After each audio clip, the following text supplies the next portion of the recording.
Hello guys, good morning muna rito at good evening dyan. Ito, kakagising lang natin. Siyempre, magkape muna tayo. Iko muna tayo kape guys. Okay guys, ito. Pag-usapan natin itong si Attorney Tablatalo, no? Si Salsal Panelo, aka Attorney Butike. Aba, ito. Panoorin muna natin ang kanyang mga sinabi at ating komentuhan. Okay, let's go. Matanda at bata, talagang hindi magkakasalubong. Alam mo yung mga matatandang abogado, pag may kalaban na bata, lalo na kung hindi nila maprubahan ang kaso nila, kung ano rin sinasabi, nagbibigay ng mga snide remarks. Kumbaga, sinisiraan na lang yung respondent kasi hindi nila maprubahan ang kaso nila sa pamamagitan ng mga testigo nila. Pero as between the old lawyer and the young lawyer, wala, talo yung old lawyer ng young lawyer. Kailangan magpahinga na siya. Actually, si Attorney Panelo yung dapat magpahinga. Hindi ko alam ba't siya nandito araw-araw. More importantly, di ba siya nagsabi, in the first few weeks of the trial, hindi ba? Di ba parang he was basically questioning the trial itself?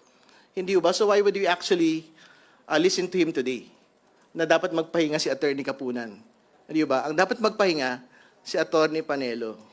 Hindi ba? O, ayan ha. Aba. Sabihan ba naman na dapat daw si Attorney Kapunan ay magpahinga na? Dahil nga sa generational gap, na ang generational gap kasi nanggaling ito ay kay Chis Escudero, no? Anyway, so dapat daw ay magpahinga na at mas magaling daw yung bata. Hindi ko alam kung saang planeta ito nanood si si Sal Panelo, no? Palibasa laging tulog. Kaya tama yung sinasabi ni Congressman Ridon, Attorney Tablatalo. Baka pwedeng ikaw na lang yung magpahinga. Total, lagi ka namang tulog. Pumupunta ka sa Senado para matulog. Bakit wala. Mas masarap matulog sa bahay mo. Napakasira ulo mo naman, no? Di ba? Doon ka lang matulog sa bahay mo, tatanga-tanga ka. Kaya hindi mo napapanood yung buong proceedings, di ba? Hindi mo naiintindihan. Tapos sasabihin mo na, magpahinga na lang si Attorney Kapunan, what the heck? Ewan ko kung anong pinanood dito, kung saan kuweba ito nang galing, Mukhang magkaiba tayo ng napanood. Hindi ko alam kung saan ito nanonood, Sa parte naging magaling daw si Attorney, si Kiray. Sa parte naging magaling si Kiray, Diyos ko po, Rudy.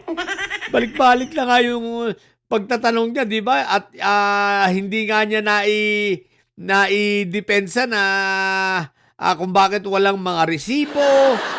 Di ba? Lahat ng mga nasa defense, no? Hindi nila hindi nila anong tawag dito? Napahindian o hindi nila napasinungalingan itong mga report at findings ng COA na walang mga resibo, walang anong tawag dito, invoices man lang, ORR invoices, kundi puro acknowledgement receipt pero ang iba blanco pa. At sa totoo lang, sa lahat ng mga abogado ni Inday Sayad, yun ang pinakawalang kwentang nag-cross-examine. Walang argumentong maayos, di ba? Wala talagang kabuhay-buhay. Kaya hindi ko alam kung saan ito nanood si Panelo. Sa bagay, ano pa bang hanapin mo kay Butike? Kaya nga Tablatalo. Halos walang naipanalong kaso. Sa dami ng kasong hinawakan, mas madalas pag hindi Tablatalo. Kasi ganyan mag-analyze, di ba? Kung kitang-kita na ngayon, yung sinabi niyang magpahinga na si Attorney Kapunan, palagay ko, Panelo, dapat ikaw ang magpahinga na. Kasi yun nga, tulad na sinabi ni Attorney Ridon o Congressman Ridon, palagi ka naman tulog. So, ba't hindi ka na lang matulog ng tulog? Tataka daw siya, Congressman Ridon, bakit ka nga naman araw-araw nandun? Di ba? Ano bang ginagawa mo ron? Pupunta ka lang ron pag hindi kakain, matutulog. Di ba? Kung ganun lang rin lang naman, mag-stay ka na lang sa bahay mo, hinayo pa ka, doon ka matulog. So, yun lang. Yung mga pupundidilis at may saya dyan na nyo. Ang tatay nyo ay preso, ang BP nyo ay bobo. Manatili kayo mga bobo at may side sapagkat ang may side ay laging high blood. Bye!